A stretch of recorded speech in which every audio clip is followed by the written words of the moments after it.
Hello. Well, we're ready to start lesson 3. We are going to pay attention to the license renewal process, and as we do that, we will talk about some of the updates for the 2013-2015 renewal period.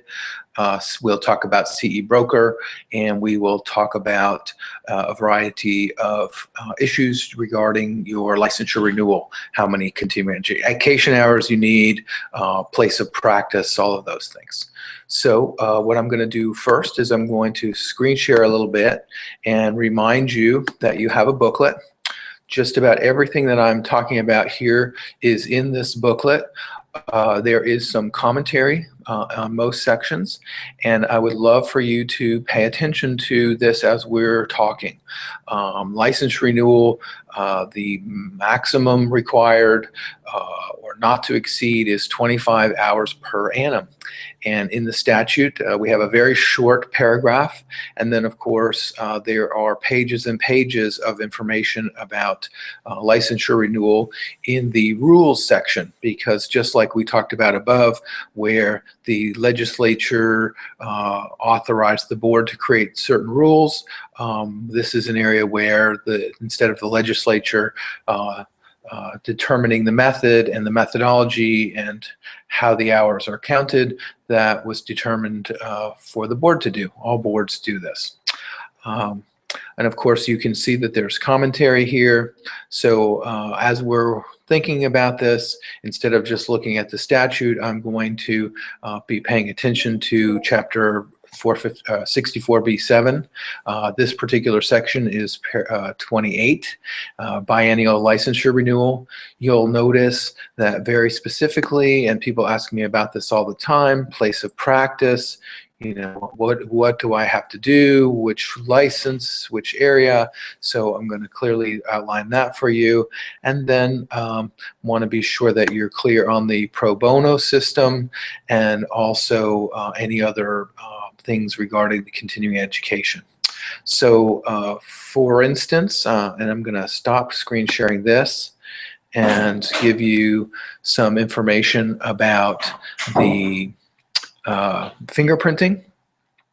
The most important aspect of this licensure renewal will be that every one of you will have done some kind of background check and some kind of fingerprinting through a live scan system. This is a type of fingerprinting and background check that is new throughout the country.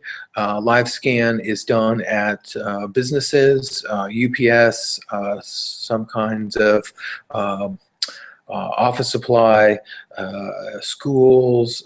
Just up the street here from the Florida School of Massage, there is a place that's called the Meridian Center. They have a lot of employees that need to have the live scan system, so they have purchased a system. It's a Windows-based program, and there are companies that send people out to do live scan fingerprinting for 15 to 200 people at a time. The live scan costs about $78 to $90 depending on where you do it. You should have a picture taken when you are doing this. There are live scan providers who are not photo capable, and I would recommend that you be sure that you use a photo capable live scan location. This information is then forwarded to the Board of Massage. You have a couple of documents that you're required to send in. So I'm going to screen share here for a second and go to the board website. Of course, that's always a great place to go to. And when we think about the renewal, we could hit the renewal button, and you will have some basic information for you to take care of here, and then you would hit the Renew Online button. But let's look at the requirements and see what this all looks like. Part of what you're getting here is listing, You notice that it gives you directions for renewing online. You can renew by mail. I see no reason not to renew by mail. You'll also notice that some people are in the military or military active, and their license renewal fees are waived. That's a wonderful notice for a lot of people. And then if we go up to the top and we go to the resources page, we will see some forms. And what I wanted to just be sure that you had a copy of was this electronic fingerprinting form. And this is the form that you physically bring to the live scan provider. You'll notice that there is a ORI number on this document for the Board of Massage. This is the #1 question that every person asks about. So I want to be sure that you see that there is an ORI number. You will fill out basic information, name, address, social security number, date of birth, basic information. And then what happens is the company will give you a number, a transaction control number. This is something that goes into a nationwide database. You will be having a FBI background check, which will then also match up with the Fdle background check. So this TCN number is going to be very, very important. And this particular page is for you to keep for your documents. Many people get confused, but this is your basic information that you give to the person. You turn the piece of paper over to them. They write down or print in your TCN number, and this is your confirmation and documentation that you have performed the fingerprint and had the background. I'm going to go back to the other form, which is a confirmation of receipt of a Fdle background check.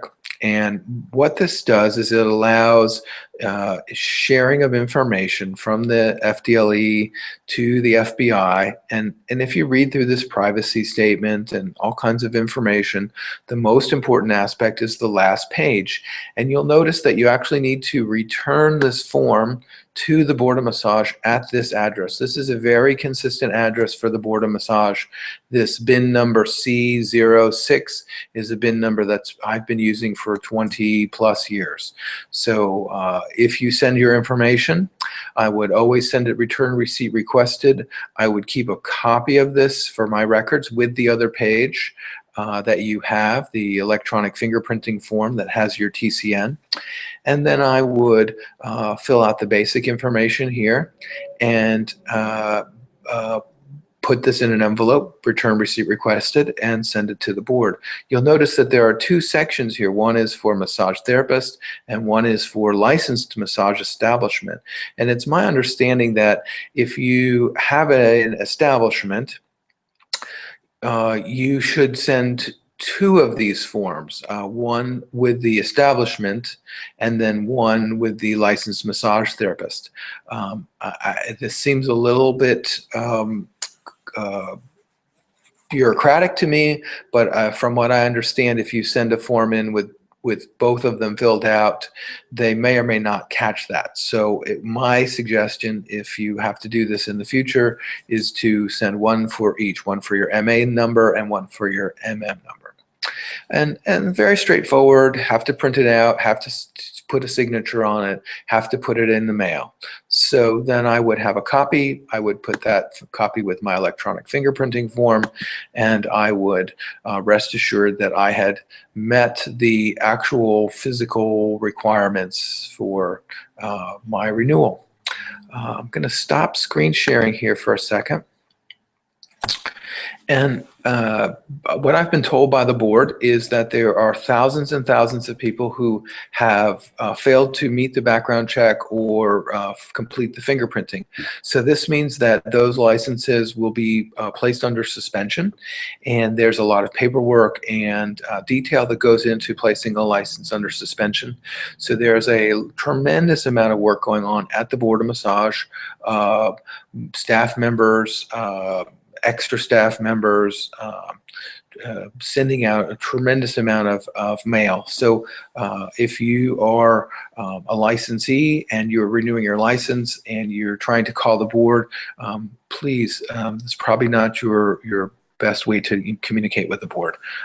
I would be happy to help you in some way, as long as you have done a bit of homework on your own. The next piece that I'd like to just remind you about, I'm going to go back to the document because I think this document could be very, very helpful for you. One of the things that you will be asked is you will be asked to put on your application, which you'll do online, where your place of practice is. And this is an address that is your choice. You are welcome to put the address for your home, for your business, for a location that you are working multiple locations. You can pick the one that you would like to do, and keep it simple. Don't put a lot of stress onto this. Over and over again, people ask me, well, which place should I put? And I can't tell you because everyone is different and everyone has the ability to determine where their place of practice is. The other thing is, we've talked about this, but I just want to let you see this. It's actually defined in the rule, biennial period. And so just so we're very, very clear, this biennial period will end on August 31st, 2015. It began on September 1st, 2013. And on September 1st, 2015, we will begin the next 2-year period. All right. We have to display our licenses. There is some new information regarding having a picture. So I'm going to refer back to the top of this document here in just a little bit. But I wanted to be sure that each of you understands that the Board of Massage rules require that you have your license posted on display for the public to view. That is up to your choice in your own clinic space. But attached to that license needs to be a photo. And so that photo needs to be recent, a 2x2 photo, and it needs to be taken within the last 2 years. The other thing that would be very, very helpful for you to understand is that you may have a photocopy of your license at a second location or even a third location. There is no restriction for you to do this. You also get a wallet card. But when you do a photocopy, you actually see that it says void. The Board of Massage has made a ruling and has decided that it is perfectly fine for you to have a photocopy. You may actually order a second copy, but it is perfectly legitimate for you to do a photocopy. And of course, in your wallet, you might have your wallet card. In the renewal period, here's the section on continuing education. I want to be quite clear about this so that each of you are doing the appropriate number. You are required to do 12 continuing education hours in massage or history of massage or human anatomy. Those hours need to be in a live classroom setting. Many people take massage therapy hours, some kind of treatment, technique, skill, type, and they would take sometimes 12 hours at a time, sometimes up to 16 or 18 hours at a time. Each of us different in how we like to learn and the kind of continuing education we'd like to have.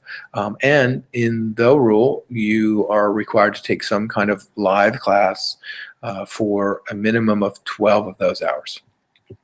You have 6 other hours that you can take as some kind of correspondence or in-class hours. They can be in business or communications or risk management, various ways to get some of those other hours. You can even take CPR and first aid.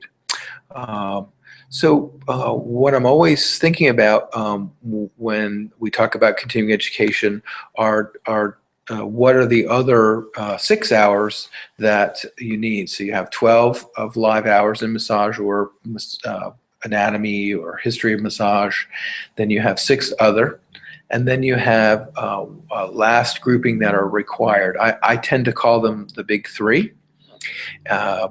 ethics, law, and the prevention of medical errors. So that big three is required by the Board of Massage and also by the legislature.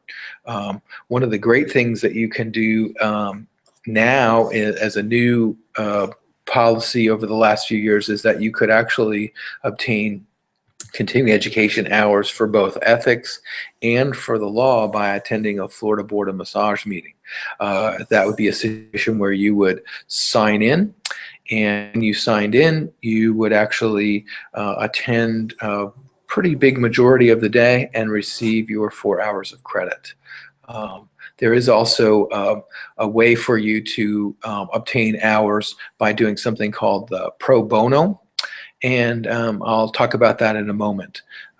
What you see on the screen right here, this is the other classes, and so I just wanted you to see Red Cross, risk management, infection control, those kinds of things. Here's a good summary of what we're talking about. This is actually in the booklet. I think that it would be wonderful for some of you to be able to go to a board of massage and actually physically see the workings of the board. I already did a little public service announcement, and so I just think it would be incumbent upon you as a professional therapist to be curious about what your board is doing and how all of that's going. The last piece here is quite exciting to me. I think that the ability to offer massage for service, this is also highlighted here. It's called Pro Bono Massage, Pro Bono Services. Notice it's for indigent, underserved populations or areas of critical need within the state. There's also an opportunity for you to do this when there is a disaster. Essentially what happens is you get prior approval, and then when you have that prior approval, you would be sending in some information to the Board of Massage. You will get a total of 6 hours of credit. If you did hundreds of hours massage, you would still only get 6 hours of credit. So be sure that when you're doing this, you're understanding that you're really getting a maximum of 6. And then, of course, the pro bono services are granted only for the biennium for which they are sought. So if you wanted to do this on a regular basis, which I would absolutely encourage you to do, you would need to, at this time in the renewal period, May, June, July, apply to the board for the next biennium. All right, I'm going to stop screen sharing here. And what I'm going to do is bring us back into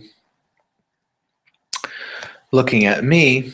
And I guess the last piece I just want to stress to you is we are going to renew our licenses online. And when we do that, there's a couple of things that are important. The Board of Massage should have actually sent you a letter reminding you of renewal and also giving you your current password and username. And these are items that are stored within the Department of Health, and at some point when you go into your account, you could change them and make them slightly different for your own desires. When you go on, you'll be asked to affirm who you are, some basic information, your place of practice.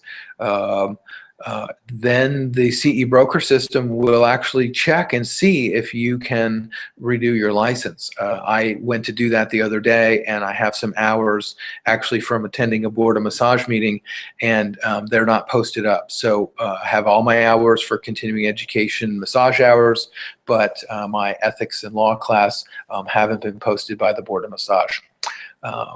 One day I'll actually be able to get credit for classes that I teach, but at the moment I myself have to take a law review class, I have to take an ethics class, and I have to take a medical errors class, even though I teach it probably 15 or 20 times in a year. Last piece with renewal, this is a credit card process. If you have any concerns about the credit cards, then you have the ability to print this out, send it by mail. It would be perfectly legitimate for you to do that. I would just say that if you send something by mail and it gets lost in the mail, or the mail at the office is overlooked for some reason, your license may become delinquent because it was lost. This is why I would prefer that you would do it online. The other thing that I get asked about a lot is, should I give them my email? And to me, that in this society, in this world, I think there's no question that you should be giving your email, so that if the board is going to communicate with you, then you have something in writing. You will usually have a case administrator or an area administrator for your part of the alphabet, and I think it would really be important for you to have an email on file so that you can have email from a specific person. The board is absolutely required to respond to emails. It's actually a very positive record for you to have, and many times when I talk to people who need help or support, I ask them, well, did you get an email from the board? And they say, oh yes, and here's this person's email. And so then we begin the process of documenting and having a paper trail or a digital trail so that we can get action for you. So this is the renewal period. I think just in terms of lesson 3, it would be great for us to do one last thing on the Bono Massage website. And if you take a look, there is also a place for us to renew our establishment. But I want you to just kind of see the front page of the Florida's renewal. And you see that it would ask you for your user ID and your password. I can tell you many people get hung up in this, and I would really suggest that you will get high quality service from this group. They are very concerned about getting you help, so you can get an ID and password mailed to you. You would actually have the ability to make some calls if you needed to. This is a very important aspect of the Florida Department of Health, and they're very serious about helping you get logged in to the password help. You'll notice that you would physically be able to have something sent to you.